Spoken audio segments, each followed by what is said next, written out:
But okay, let's start. Hey, Yerassyl, can you please Hi. introduce yourself? Yeah, my name is Yerassyl, and I live in Astana, study at Haileybury Astana.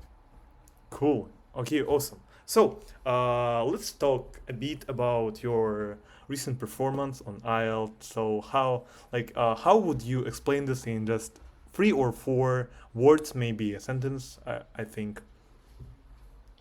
Okay, I want to mention that I tried to start as early as possible both on my journey of just learning English and preparing to IELTS.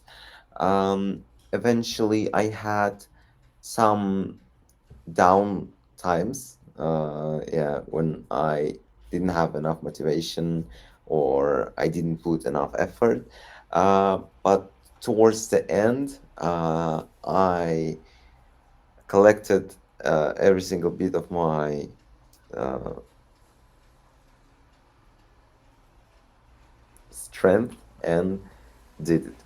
Okay, good. So, many people just really struggle from making a shift from chill preparation when they don't worry about anything. They just do one task or two tasks a day and to full focus. So, can you please explain what is the side story behind your shift, and second one, how do people can achieve it like more efficiently, I would say.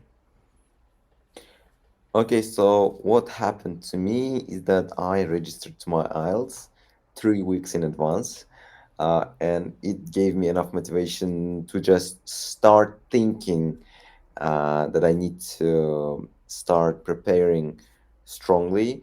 And then I started it little by bit, a little.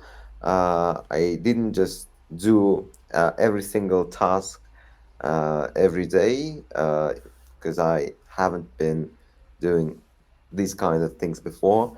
I started from just doing a single listening mock test, a practice, and I analyzed my answers, my mistakes, and the same went to reading.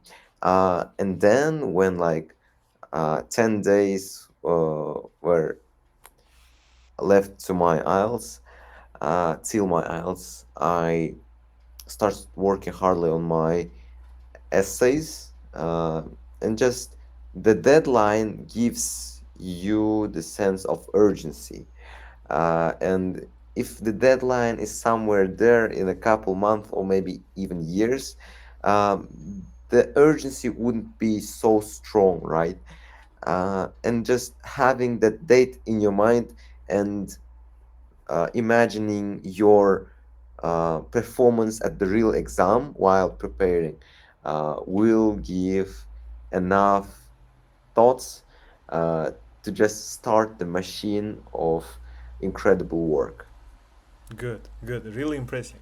Okay, so you are saying that if you are chilling, you may register for IELTS and then you will feel the motivation. Yeah, okay, like really good. Yeah. So many any other things, you want to say about this. I think your environment and friends do matter on your way of preparing to IELTS. I studied with one of my friends. We had so many study sessions where we would sometimes just talk, but usually do a lot of work together. And the sense that you're not alone on the journey also does matter a lot. And I think that those who prepare by themselves lack this feeling, and this also dropped my motivation throughout the process when I hadn't have uh, so many study sessions. But yeah, towards the end, I had many of them several times a week, maybe like 5 times a week. Yeah, something like that. Yeah, I think like it is kind of a unique advice because I see so few people actually do this, but this is really like good. if you have something like study buddy, this is really important. Like I really believe so. This is good. This is really really impressive. So like, and how do you think people can find this friend or study buddy? So like, can you please explain this journey, maybe? So I think when a person is buying an IELTS course, they're not alone. Uh, that they're not the only ones who buy it, and just contacting the organizer or just reaching out to people that are in your group, if you study in groups, is always a choice. I think many people who will pass IELTS near the date that you will be passing will be willing to study with you together too, because like it is a win-win situation. Nobody loses anything.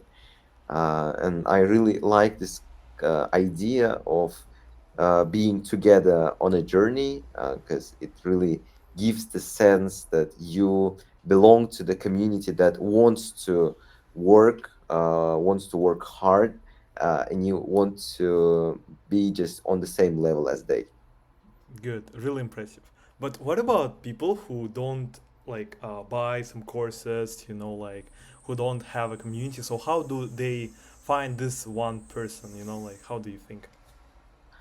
I think they already have a good study buddy in their school, someone who studies at the similar level as they do. And reaching out to these people is like quite possibly will give uh, a new study buddy, but even if that wouldn't work, there are always plenty of people who are going to pass IELTS soon, and finding those people in IELTS communities, such as like Nine Labs, or just writing in the comments of IELTS courses that you want to find a study buddy and prepare together might be the choice for a lot of people.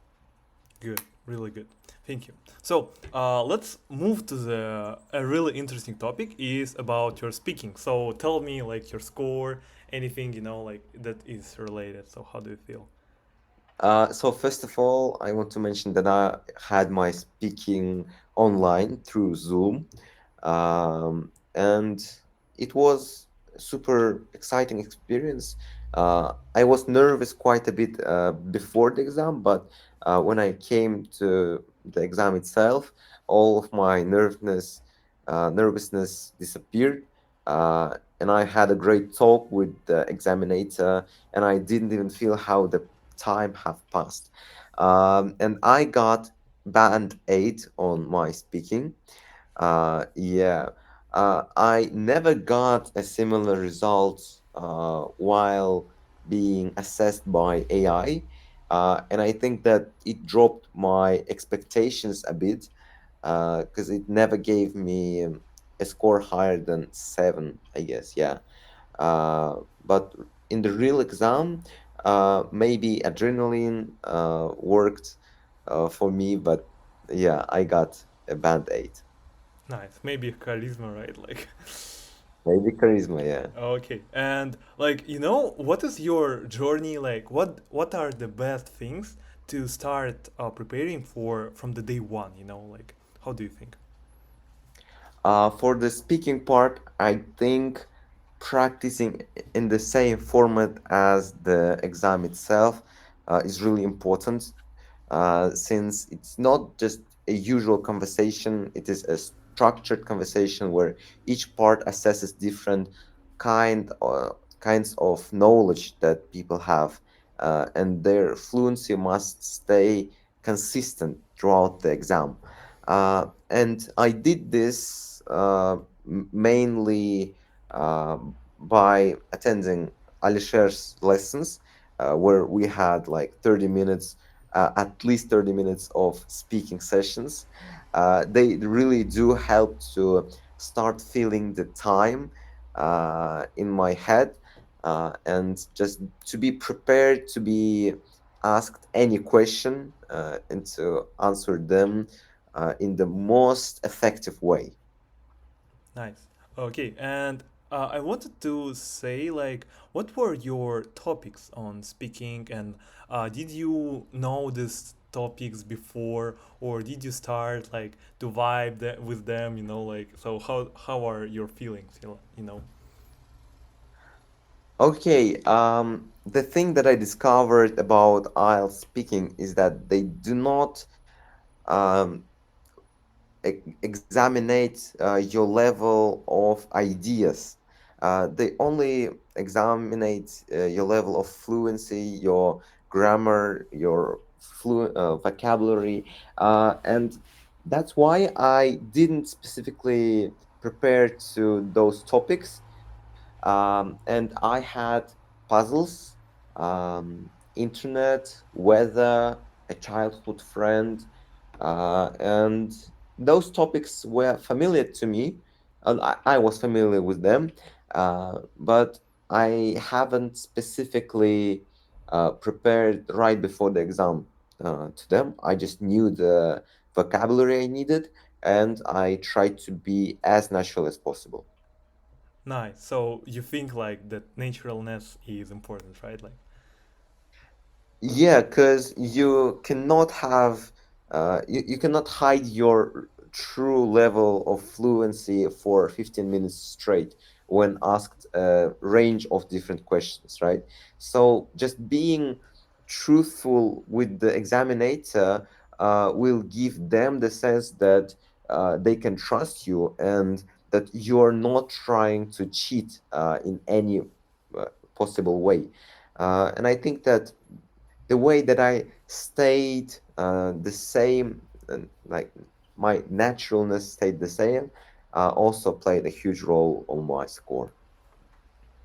cool. So, and tell me more about your examiner. Like, how was he or she? Like, did you like uh, like like them like as your examiner? So, can you please share these thoughts?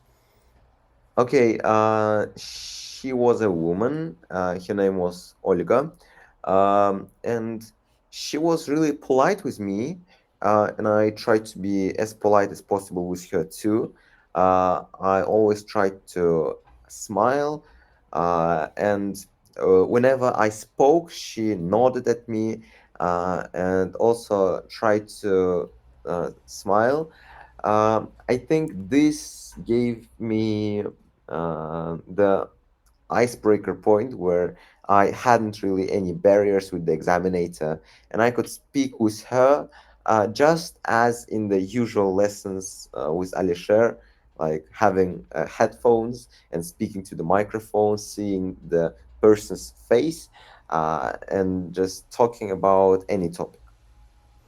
Okay, and do you think like that the way you like not approach like not approach but the way you act with the examiner like did it influence your like your well-being during the exam? So how do you think about this?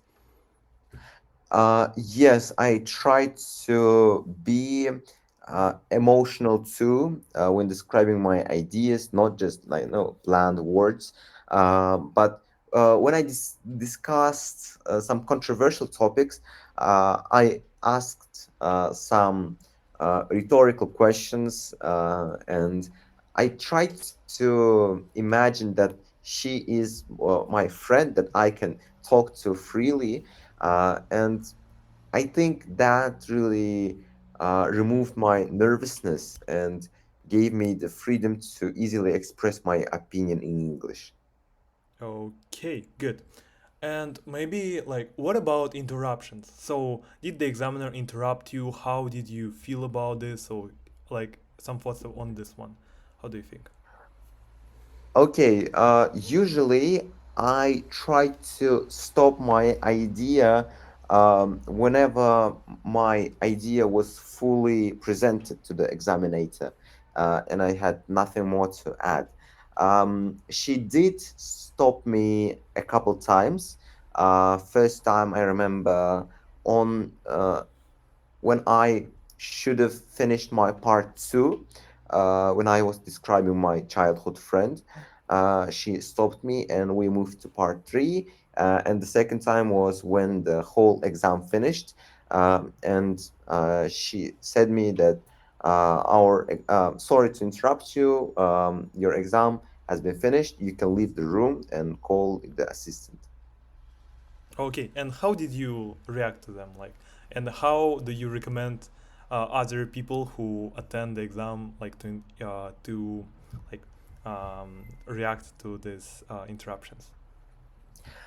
Yeah, I think it is not rude at all of them, because they're just doing their work, and if they are interrupting me, that must mean that they've heard enough, and they can assess my level of English based on the speech that I gave.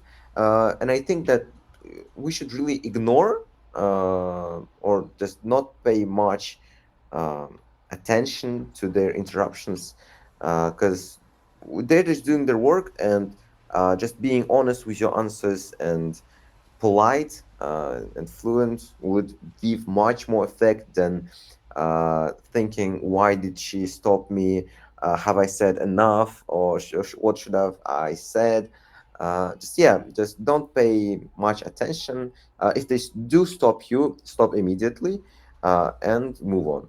Okay, so this one actually are really good advice. I rarely hear about this, because many people just start being anxious, like they start like they experience FOMO. So I think that this should be said by somebody. Okay, thank you about this. And let's move to the like to your ultimate tips about speaking. Like what do you have, like what's some really important advice that you had from attending the exam itself, not just um, hearing about this another time or just seeing some mocks. What are the best advice that you can give? Um, I think the biggest advice that I can give is just not to try to remember every single complex word before the exam, because I've seen several people who were just staring at their phones a couple minutes before the exam, remembering all the special words that they have learned. I mean, yeah, they could use them, but it needs to be natural, and they need to be used in a fluent way. And the only way to be fluent is to use the words that you are most familiar with. And I think that you don't even need to have a complex language or complex vocabulary to be able to have a good score. I don't remember myself saying some C2 words. Yeah, I just spoke as I would have spoke to any other person, not an IELTS examinator. This is really good, like, because um, many people are just so like focused on the words but not on the meaning and on the flow, like this one is actually a good advice. Maybe like anything else that you really like wanted to say, like from your impressions, like how do you think? I think the crucial part is to not be so nervous and anxious about the exam, just to be chilly, because nervousness might take your words out of your mouth, and that really plays a huge role in having a good flow and have a fluent speech. Just try to have a good sleep, rest before the exam, drink some water if needed, and to just don't think about it as something big, but as something that happens every single day. And I think that's when you should be prepared to just randomly speak. I like to express my opinion in English sometimes for no reason. And I think that also gave me the confidence of speaking in English. No, no, no, Yeah. it is not for you. um, Uh, yeah. Okay, good. So I'm really impressed by the depths of all the tips of the advice. I think like it is really worthy. I'm sorry for this. It was for my family member. I'm really sorry. Okay. Um, okay. Actually, it is a really good session, like so far, and I really think that there are some things that like we can talk about, but later, as we can have questions. So, can you please tell me where we can ask something from you? I mean, you could text me in Telegram. I try to answer everybody. And yeah, I'm free to any conversation. If you have some offers on projects, maybe I'm also keen on doing them. And I really want to have a big community around me too. Yeah. Yo, this is brilliant. Okay, thank you.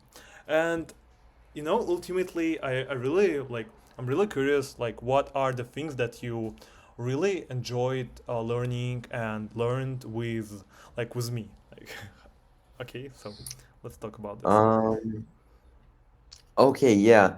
The most important thing I learned from you must be the approach with essays.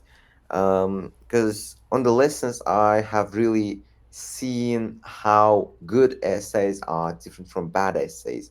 And having those feedbacks from the teacher is crucial in having a sense what is good for your band and bad for your band. And I think some people lack that feedback because they don't have a teacher. And that's what Alisha helped me with. Yeah. Nice, good. Thank you so much. Okay, so I think like that right now many things are like still not in secret, but if we didn't reveal something, you can always write Yerassyl. You can always write me in the Telegram. The links will be below. Like I will upload this to YouTube. Like and I think that this is a really like fantastic journey. I really believe that if you go and like study for your SAT or like just doing your IBDP at Haileybury, like everything will be fine. Like I'm really proud of you. I really wish you good luck. So this Thank was you. a very inspiring journey. Thank you. So